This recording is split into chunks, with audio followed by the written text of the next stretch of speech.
की तरह, चाहे वो यूएफएम का मुद्दा हो, चाहे नॉर्मलाइजेशन का मुद्दा हो, किसी भी एग्जाम का मुद्दा हो, चाहे बीपीएससी नॉर्मलाइजेशन की बात हो, एक शिफ्ट में पेपर कराने की बात हो, या फिर एआरओ के एग्जाम की बात हो, हम हमेशा आकर के बताते हैं कि ऐसा ऐसा हो रहा है।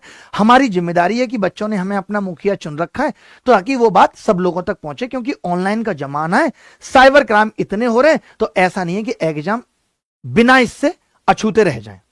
लेकिन कुछ लोगों ने आके कहा यूट्यूब में कि सभी बच्चों को एसएससी के खिलाफ बरगलाया जा रहा है।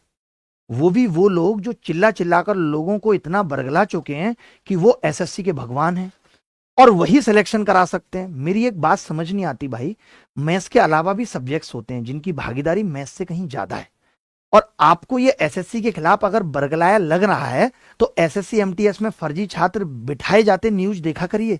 इसका मतलब न्यूज गलत था क्या? कुछ सुधार जरूरी है सर। पोर्टल में जब फर्जी बच्चे बिठाए जा रहे हैं कैंडिडेट, वहां भी जांच जरूरी है।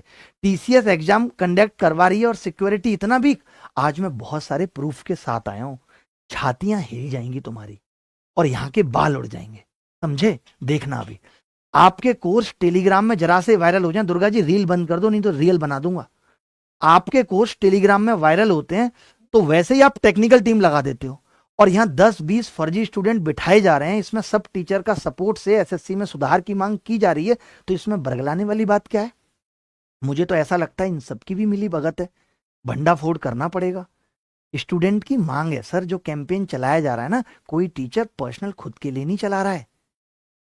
व्यूज अगर उसे लेने हो तो वो विनोद कामली और सचिन तेंदुलकर की वीडियो बना के मिलियन विलियन व्यूज दिखा के बच्चों का समय बर्बाद कर सकता है।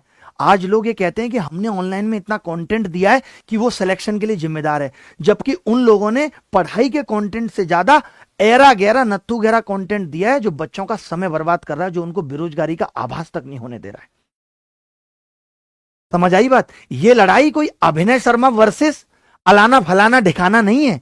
ये लड़ाई विक्टिम एस्पिरेंट वर्सेस एसएससी है। जो बच्चे सालों से मेहनत कर रहे थे, 2-2 साल हो गई मेहनत करते हुए, 152 नंबर लाकर भी प्री क्वालिफाई नहीं कर पाए। आप कहते और मेहनत करो। मैं मान लेता हूं कि इन बच्चों ने और मेहनत की होती तो क्या लगता है कट ऑफ 163 चली गई होती।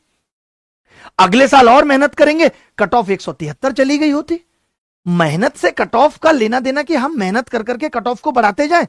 तब तो यूपीएससी इतने साल से चल रहा है और लोग लगातार मेहनत कर रहे हैं, और इतने लोग यूपीएससी की तैयारी कर रहे हैं, आईआईटीएन एम से लोग निकल निकल के यूपीएससी की तैयारी कर रहे हैं, तब उसके कट ऑफ तो अब तक 100% पहुंच गई होती। ये यूपीएससी की जिम्मेदारी है कि वो कट ऑफ को कैसे मेंटेन रखे, वैसी एसएससी की जिम्मेदारी है कि वो कट ऑफ को कैसे मेंटेन रखे। अगर आप कहेंगे 200 नंबर कट ऑफ जाएगी तो आप बच्चे को क्या मोटिवेशन दे देंगे पढ़ने के लिए? हमारी हिम्मत तो नहीं हो रही कि हम आके कहें कि बेटा तुम सीजीएल 2025 के लिए तैयारी करो और इस बार 153 से ज्यादा लाना। क्यों? क्या गारंटी है कि 153 अगले साल क्या फिक्स हो गई है? या तो ऐसा होता कि एसएससी ने प्री क्वालिफाई करने के लिए बता दिया कि 185 कट ऑफ जाएगी, या तो ऐसा होता तो हम कह देते बच्चे से तुम भाई तैयारी कर लो। यहां पे साफ साफ दिख रहा है कि स्कैम हुआ है। और ये लड़ाई जो है ना अपनी, हम लोगों की, टीचर्स की, इसको अभी पोस्टपोन कर लेते हैं, बाद में लड़ेंगे अच्छे से, क्योंकि हमें भी बहुत जलील करना आता है, और बिना हवा हवाई जो डायलॉग है ना उसके बिना करेंगे, सबूत लेके आएंगे, ग्राउंड लेवल पे बेइज्जती करेंगे। लेकिन अभी इसे पोस्टपोन कर लेते हैं, अभी इस लड़ाई को जो विक्टिम एस्पिरेंट है वर्सेस एसएससी रहने देते हैं, ठीक है?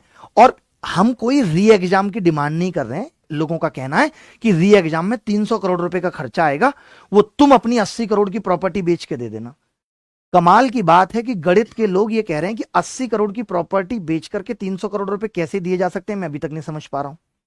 अरे मान लेते हैं 4 साल में 80 करोड़ की बिल्डिंग 150 करोड़ की भी हो गई है, तब भी 150 करोड़ शॉर्ट पड़ रहा है, तो तुम अपनी रेंज रोवर बेच के दे देना भाई। फिर बताओ, ये बिना मतलब की बात है, पर्सनल अटैक करना, what the hell is this? और अगर आप पे पर्सनल अटैक किया जाता है तो वो अटैक नहीं है। आप हर बार ये दिखाने की कोशिश करते हैं कि बिना सेलेक्ट हुए भी अच्छा पढ़ाया जा सकता है, और कौन मना कर रहा है? भाई यहां जो बंदा सेलेक्ट हो रहा है और वो अपने बारे में कह रहा है, अगर मैं तुम्हारी बता रहा हूं, तुमने एक सिंगल पोस्ट भी ले ली होती तो तुम 2500 तो रील बना देते उस पर। और अगर कोई बच्चा सेलेक्ट हो गया, किसी बंदे ने वर्दी दिखा दी या हमने बोल दिया कि हम 4-5 बार सेलेक्ट हुए, तो तुम्हें ये बात इतनी क्यों चुप जाती है? ठीक है, आज के बाद हम ये भी नहीं बोलेंगे कि सेलेक्ट हुए हैं, ठीक है?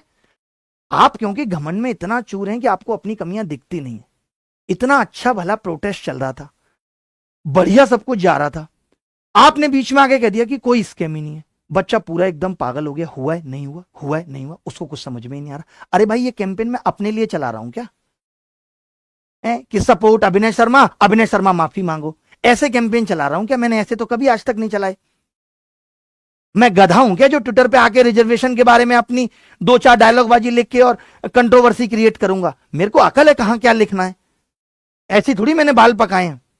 ये कैंपेन इसलिए चला रहे हैं ताकि सारे स्टूडेंट का फ्यूचर ठीक हो। टीचर यहां अपनी रेस्पॉन्सिबिलिटी नहीं लेता कि एनालिसिस करवाने के लिए पेपर होने के 15 मिनट बाद तो पीपीटी रेडी होके आ जाती है। अब तो ऐसा लगता है कि बच्चों से कमा के क्वेश्चन खरीदे जाते हैं, और खरीदे जा रहे हैं, ये सच्चाई है। जब ये मामला भी आगे बढ़ेगा और एसएससी या कोई भी इन्वेस्टिगेशन एजेंसी पे ये मामला पहुंचेगा तो वो बुला के पूछेगी कि तू 15 मिनट में भाई कैसे करवा रहे थे क्वेश्चन, तुम्हारे पास कहां से आ रहे थे, वो प्रूफ दिखाओ। एनालिसिस में वो भी कोई इतने एग्जैक्ट क्वेश्चन भेज देता था इनको भाई,